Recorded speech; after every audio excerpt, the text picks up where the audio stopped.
Just like who drives them home, or do they drive home, or does the bride drive home after they You've got your DD, bro. Like the whole DD Yeah. thing. Oh, okay. Hmong people has gotten that DD down, man. Oh, okay. Yeah. They know already. Yeah. you know? Yeah. Everybody's drunk, bro. Yeah. You need that one sober driver, man. Like, that's yeah. crazy.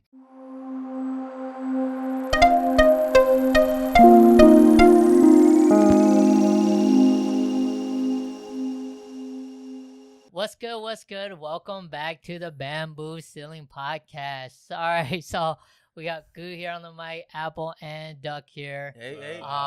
We want to talk about something that it's a little backwards in our culture today, and we want to define that a little bit. So, by us saying what's backwards is it doesn't logically make sense, and so we want to kind of deconstruct and dialogue about things that don't make sense in our culture outside of our culture. And so there are some things that are kind of backwards, and I kind of want to start off with this situation or this practice. And so one of our practices is it's okay to marry our first cousin, but we can't marry a person of the same last name. What do you guys think about that? So our first cousin on our mom's side, right? Yeah.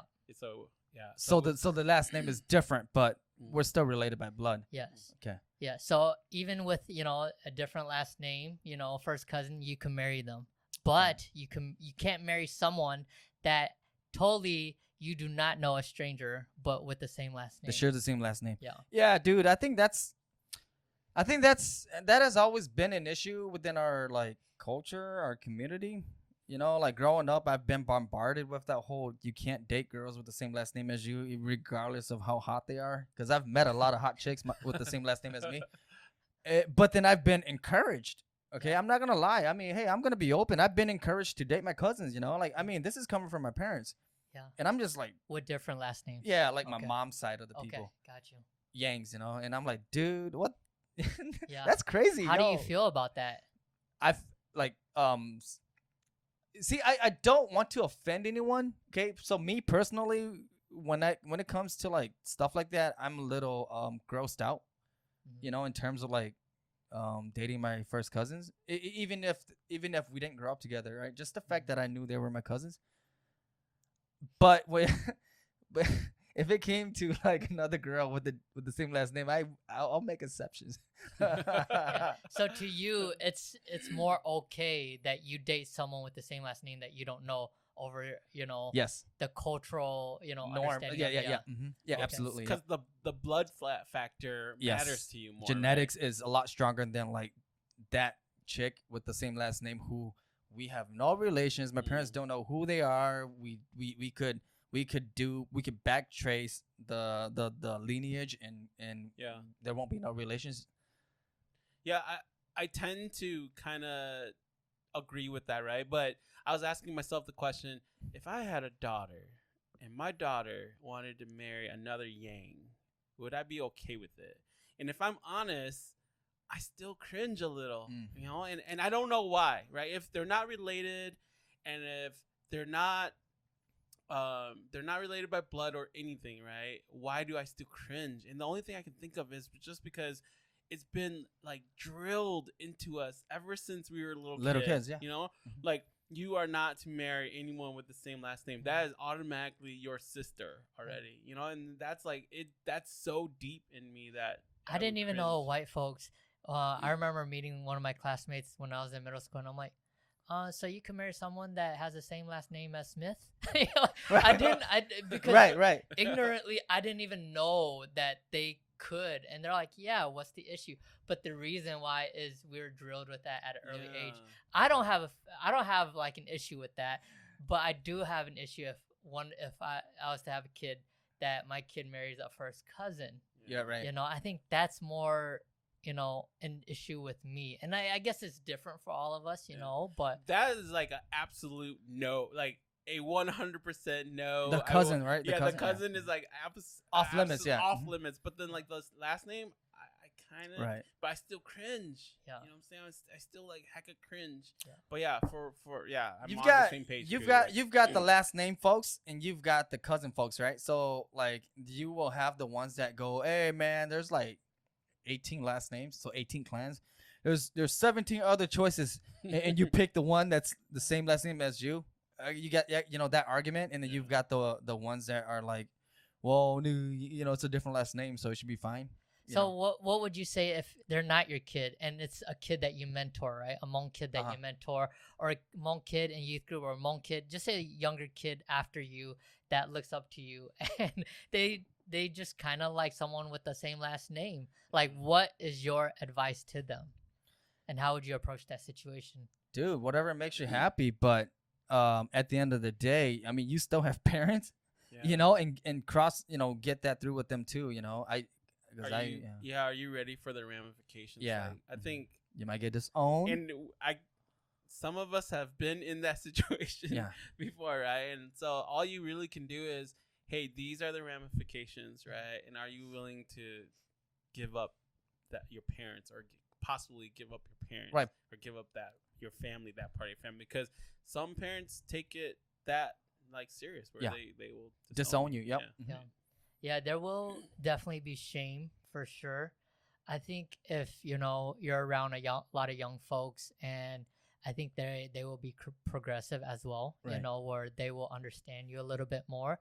But I think if you're in gatherings a lot with older folks and more traditional folks, they probably will shame you and talk a lot about you at events and parties and feasts and whatnot. But here's the catch though, right? So let's say my son decides he wants to date a chick with the same last name, and I could be progressive, and I think it's cool, but what if her parents are like super against it, or super old school, right? Conservative?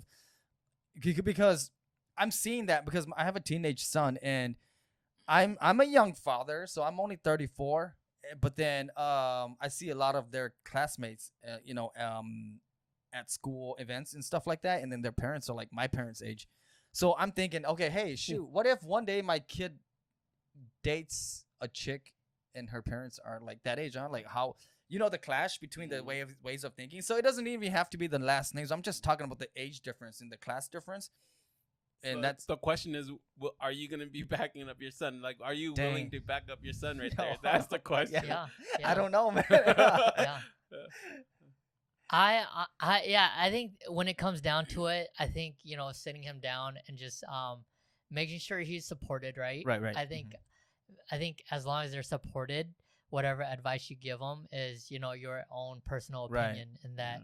So you can only kind of like support them and give your best wisdom around that they can see the whole perspective. Yeah. Is how I would go about that. But then again, I don't know. Right. That's kind of a tough question. It is a tough question. Yeah, it's a tough one, dude. How they say love is love. Love is love, yeah. But then I think that would take care of a lot of like suicides, right? Like it doesn't happen like so much here in this country, but like in overseas, you still hear about like the young couples going off to die just because they gotta have this one chick, or they won't let the one get away, and just let them get married. This is definitely a backwards situation. Yeah, I know. Yeah, well, another backwards situation is how much we spend on funerals, right? Right. What do you guys think about that? How much do we spend? Dude, so I would say on average it's about 10 grand at least. I think that's the low end. That's the low end. Yeah. Yeah. I want to say from like 10 to like 60. Some might even make it above that depending on how big it is. Yeah. Yeah. So if you are selling life insurance in the Hmong community, hey, you making your money, you know what I mean? And so with that saying, like what should we do? Because I think we invest in them after death, right? We celebrate them in their death. Yeah. Like, what do you think can or should change around this scenario? So what I'm seeing is we like exactly what you said. We cherish and we show more love towards a person once they're gone versus when they're alive. So like I for instance, right? Like you know, if you're a Hmong, you see this all the time where there's a funeral going on and you've got relatives flying from Cali or, NC or wherever, right? But they would never do that when the person is alive. Like, they wouldn't fly out to see the person. So one thing we can change is, hey, visit people while they're still breathing. Yeah. You know, and enjoy, and you want to feast with them while they're still breathing, not when they're dead. So are you saying don't ever come when they're dead? Don't support that. Don't support them. I'm not saying that. You're enabling them. Yeah, no, do both. Why can't you do Balance both? Right? it, Yeah, balance do it. both. You can do both. You can do both. You know, it's a funny thing, right? Funny story. So my mother-in-law got sick one time. And so I bought my wife a ticket to go see her mom. This is like a good 10 years ago. And one of my uncle was like, "Dang, why are you wasting money? You know, like to buy tickets. Why don't you wait till she's dead and then you can buy the ticket? Because now you would have to make 2 trips, right?" And that was the way of thinking. You know, like why go see them and why not wait till they die? You know, because then you only gotta buy 1 ticket. Because I think either that or just Hmong people being too frugal. You know, I don't know. Yeah, even just adding on top of that, you know, it's backward, you know, practice. It's like, dude, dreading the 2-3 day over the weekends. Yeah. Like, you know, funeral. It's just, right. man, you think about a funeral going into a weekend, you're just like, I'll be chopping meat a whole weekend. I'll be, you know, killing a cow at a slaughterhouse. Like, right. You know, you think about these stuff, you're like, I'm exhausted before the weekend even starts. Yeah, I feel bad for the family because, like, they don't really get to mourn because they're so busy. Yeah, you true. know, either you're thanking people or you got like duties, or you know, like I don't know how they can mourn. You know? Like I just don't know how that happens. Yeah. I mean, there are things set into place, right? So whether you're traditional or Christian, they do have teams that are put in place to kind of relieve that pressure from you. But still, I mean, you've got all these guests, and as a family member, you still feel like you're obligated to help out too, you know? But what if you're one of those families that don't have a lot of connections or aren't in a community? Then go to church. Yeah. No. I mean, the church folks, you got nice church folks that will, you know, definitely. But I'm like, what about those that don't have community or connection? Like that adds a lot of pressure to your family. It is. Right? Good point. I remember there's a few families in our church that only the mom came, but the kids didn't come. And there wasn't a lot of connection. I think that could add a lot of, you know, emotional pressure or stress onto that family because you're like, dude, we've never been part of that community. How do we find support now in a time like this where we need, you know, an army to run the show, you know? And I think what I've kind of seen is people have been simplifying the funerals more, and I'm like super it gives me a lot of hope, right? Because even the both non-traditional and Christian funerals are all like starting to get more simplified. Yeah. And like that totally gives me hope for the future. Yeah. Cool. Yeah. So what else do we have that's backward? Weddings, Hmong weddings, right? Yeah.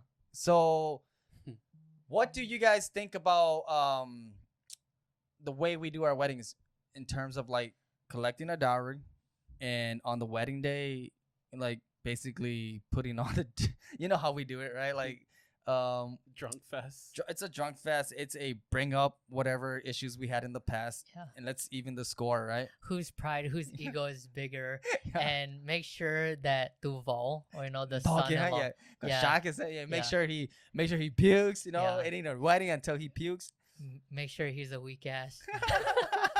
You know, and he better have his friends or, you know, his cousins or brothers to back him up. Right. I don't get that, right? So you are welcoming, that's your way of welcoming your soon-to-be son-in-law or brother-in-law, right, into the family, right? So what a way, huh, to get him drunk and to like basically poison him, you know? To make sure that his ego is stepped on. Yeah, stepped on. Yeah, stepped on. And you know, but even to set, you know, your daughter and your son-in-law up for financial failure, right, because the dowry is like a ton, 5 to 10 grand, right, on average, and then on top of, you know, the feast after feast and the fees and all that, and to pay the people that, you know, help out with, you know, the bargaining and all that. And that's like, only now, right? Because they set limits to it. Before, there was no limits. And that's outside of if they're going to do American wedding. Yeah, exactly. Right. Yeah. And so financial failure, you know, hard. getting your son-in-law drunk till he passes out and pukes so that you can laugh in his face. You know, what else? Yeah, I don't think I've ever seen any groom to be Hmong that was happy right, on his wedding day. Yeah, on his Hmong funeral or A funeral. Hmong- you can call it a funeral if you can want. call it Yeah, a funeral. His Hmong wedding, like I don't think he was ever like happy. Dude, I wasn't. not. I was happy to marry my wife, right? But then like just the what's to come, the anxiety of like what's to Yeah. come, like you know, the whole dude, like what are they gonna make it hard? Because everything is always like a guess, right? Because you don't know how challenging it's gonna be. Well, even just when like I don't know who this guy is, but the guy that come and does the argument and whatnot, The Mekong, Mekong, right? And it's like some of them aren't even related to you, and they're trying to like blow up and like say all these other stuff, and I'm like, dude, but you don't even know me, you know what I mean? And they try to like add on all these like history and stuff like that, and try to you know, and just, you know, make you pay more and stuff like that, and so. It's gonna be hard to change. Like I remember my wedding, right? My wedding, I asked my wife first. I'm like, hey, can you talk to your parents? And because my parents want kind of like to understand how you guys are gonna do it, right? I see. And then so of course she talked to her parents, and her dad was like, we're gonna do it easy, right? And I was like, okay.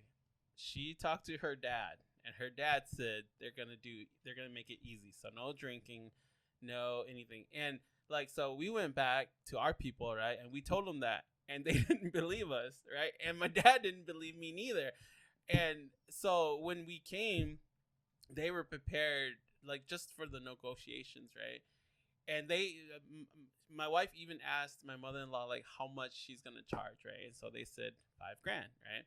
And so again, they didn't believe they didn't believe him, right? They're traditional folks. Yeah, they don't believe him. And so when we came, of course they were overly prepared, and of course it was easy, you know.